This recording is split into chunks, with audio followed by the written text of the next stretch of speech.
আসসালামু আলাইকুম তোমাদের সবাইকে। আজকে আমরা দেখবো হচ্ছে এইচএসসি আইসিটি চ্যাপ্টার 3 এর দুইটা ম্যাথ। সেটাই কি আজকে দেখবো হচ্ছে আমরা বাইনারি থেকে দশমিকে আমরা হচ্ছে কিভাবে রূপান্তর করব সেই নিয়মটা হচ্ছে দেখবো। আচ্ছা, আমরা বাইনারি বলতে জানি হচ্ছে একটা বেস, যেটাকে বলে বাইনারি বেস গুলো কি আমাদের 0 আর হচ্ছে 1। এটা হচ্ছে কয়টা সংখ্যা? শুধু দুইটা সংখ্যা, তাই না?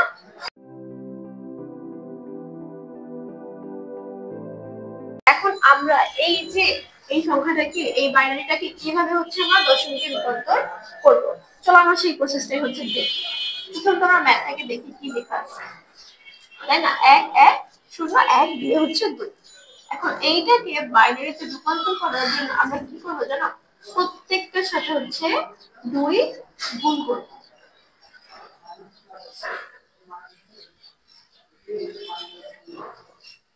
দুই গুণ করবো আর মাঝখানে হচ্ছে আমাদেরকে দিতে হবে যোগ চিহ্ন দিতে হবে, ঠিক আছে? এখন আমাদের আরেকটা কাজ হচ্ছে, এই যে আমরা সংখ্যাগুলো দেখছি এতগুলো টু, তাই না? এটা হচ্ছে আমরা 1 একক 2 একক 3 একক 4 একক এগুলো হচ্ছে বোঝাই। তো আমরা সেই জিনিসটা হচ্ছে আমরা এখানে টু করে পাওয়ার দিয়ে দেবো। প্রথমে হচ্ছে 0, তারপরটা হচ্ছে 1, তারপরটা হচ্ছে 2, তারপরটা হচ্ছে 3। ঠিক আছে, মানে টুর পাওয়ার হচ্ছে 3। এখন আমরা হচ্ছে কি করবো বলতো, এখান থেকে শুরু করি। আচ্ছা, টুর পাওয়ার 3, টুর পাওয়ার 3 আমরা হচ্ছে করছিলাম না? টুর পাওয়ার 3 ছোট 9 10 বা 6 7 যেটাই বলো না কেন, কোনো কিছুর পাওয়ার মানে কি সেই সংখ্যাকে ওই সংখ্যাকে দ্বারা হচ্ছে গুণ করা। তাহলে 3 বার গুণ করলে আমরা কত হয় জানি? কত? 8 হয়, তাই না? বা 8 হয়। তাহলে টুর পাওয়ার কত? টুর পাওয়ার 3 মানে হচ্ছে 8, আর 8 কি হচ্ছে কত? 8। মাঝখানে যোগ চিহ্ন দাও আবার। 2 এর পাওয়ার 2, 2 এর পাওয়ার 2 মানে হচ্ছে 4। তাহলে 4 একে 4। আর এর পরেরটা 0 এর সাথে যেটাই গুণ করা হবে না ওদের কত আসে? অ্যানসার 0 আসে। এরপরে এই যে 2 এর পাওয়ার হচ্ছে 0, এটা হচ্ছে একটা লগারিদম টাইপের ম্যাথ। যে কোনো কিছু এটা মানে পাওয়ার, এই 0টা মানে হচ্ছে কি এটা 1। 4 দিয়ে 0 থাকলেও 1 হবে, 5 দিয়ে 0 থাকলেও কি হবে আমাদের? 1 হবে। এরকম ভাবে এখানে এটার পাওয়ার কত? 1। 1 একে 1। সবগুলো সংখ্যা আমাদের যোগ করলে কত হয়? 8 আর 4 12, 12 আর 1 হচ্ছে 13।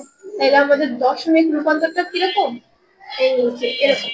আর ব্র্যাকেটে অবশ্যই সাইডে যেভাবে তোমাকে লিখতেই হবে যেটা দশমিক। এখানে না লিখলেও পরে হচ্ছে তোমাকে, ধরো তুমি এখানে হচ্ছে শুধু 13 রাখলেও যোগ করে 13 পাইলে না, পরে উত্তরে গিয়ে তোমাকে এইভাবে লিখতেই হবে। 1 1 0 1 2 সমান আমরা কত বলছি রূপান্তর করে? যেহেতু দশমিকে রূপান্তর করতে তাই আমরা কত লিখবো? বেসটা হচ্ছে 10 হবে আর এটার বেসটা কত? 2 হবে।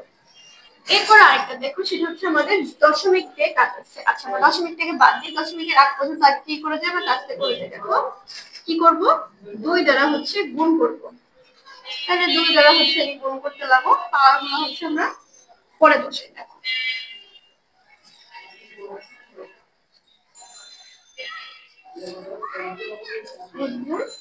শূন্য, তাই না? এর সরি 0 না, 0 হচ্ছে 2। এরপরে এখান থেকে হচ্ছে আমরা ওই যে পার এই পর্যন্ত আগে পাওয়ার গুলো আমরা বসাই। 2 পাওয়ার 0, তারপরে হচ্ছে 1, তারপরে 2, তারপরে এটা হচ্ছে 3, এটা হচ্ছে 4। এইবারে এই যে দশমিক গুলা কি করব? দশমিক গুলোকে হচ্ছে আমরা সেম প্রসেসে এইভাবে আবার যোগ চিহ্ন দাও। এখানে যোগ চিহ্ন দিতে ভুলে গেছি। আবার যোগ চিহ্ন দাও, দিয়ে হচ্ছে 0 গুণ 2 যোগ 0 গুণ 2 যোগ, তারপরে কত হচ্ছে 1 গুণ।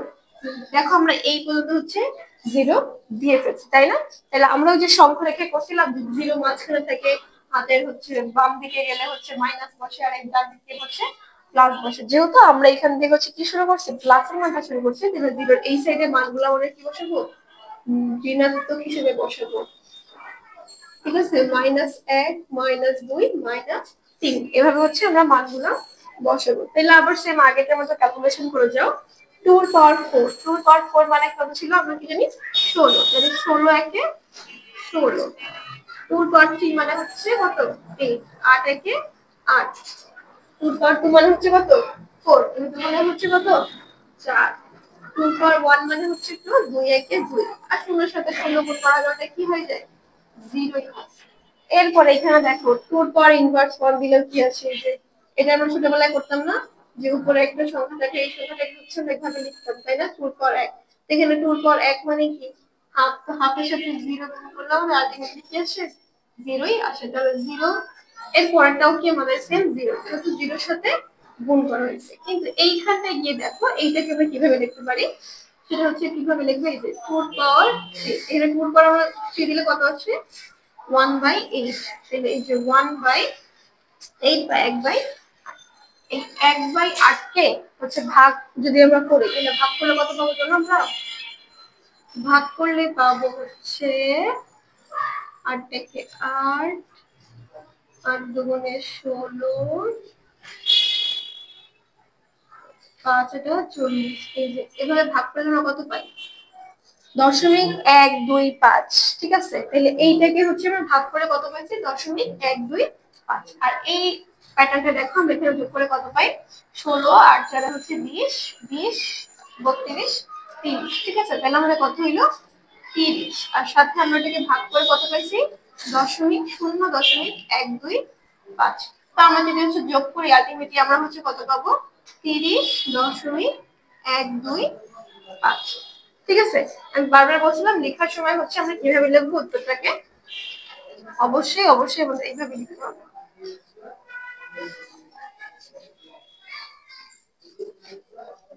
বেস 2 থেকে আমরা দশমিক নিয়ে কত পাইছি, 125। ঠিক আছে, তাহলে এইটা ছিল হচ্ছে আমাদের বাইনারি সংখ্যাটা হচ্ছে দশমিকে রূপান্তর। সেটা কি, এই যে প্রত্যেকটার সাথে হচ্ছে আমরা 2 করে গুণ করছি, তারপরে হচ্ছে এই যে আমরা একক বোঝানোর জন্য পাওয়ার গুলো নিয়ে আসছি, পাওয়ার গুলোর উপর যত পাওয়ার হয় সেটা গুণ করে পাওয়ার বসে, তারপর হচ্ছে গুণ করে যেটা পাইছি সেটা হচ্ছে আমরা বসাই দিচ্ছি, আর উত্তরটা কি আমরা এইভাবে লিখে দিচ্ছি। সেম ভাবে এটা যেহেতু দশমিক আছে, তাই পরের দশমিক হওয়ার ক্ষেত্রে আমরা কি করছি, এই পর্যন্ত আমাদের ঠিক ছিল। 0 পর থেকে যদি আমরা হচ্ছে নিতে যাই, নিচের সংখ্যা গেলাম দেখি -1 -2 মাইনাস হচ্ছে এই যে -1 2 3 হচ্ছে আমরা লিখছি। ঠিক আছে, এরপরে এখানে ক্যালকুলেশন করে আমরা যেটা পাইছি, এই টার্মটুকু ছিল আমাদের 30, এই 1/8 কে আমরা ভাঙলে পাইছি 0.125। এই 30 আর 0.125 হচ্ছে যোগ করলে আমরা কত হয়, আলটিমেটলি 30.125। এইটাকে হচ্ছে আমরা অ্যানসারে কিভাবে লিখবো, এই যে বাইনারি থেকে হচ্ছে আমরা দশমিকে রূপান্তর করছি। ঠিক আছে, এই দিকে হচ্ছে আমি বোর্ডটা ক্লিয়ার করে মুছে দিয়ে দেখো তোমরা হচ্ছে ভালোভাবে বুঝে দেখতে পারবা। এখন দেখো এক্সট্রা যত কাজ ছিল সব আমি মুছে দিছি, এখন হচ্ছে তোমরা ভালো মতো দেখো।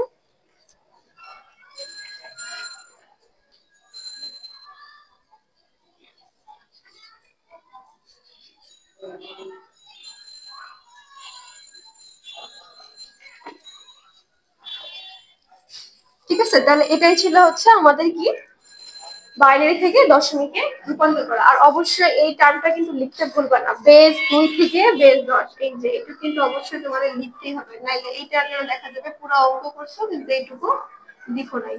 ঠিক আছে, তখন দেখা যাবে 0, এই যে এইটুকু।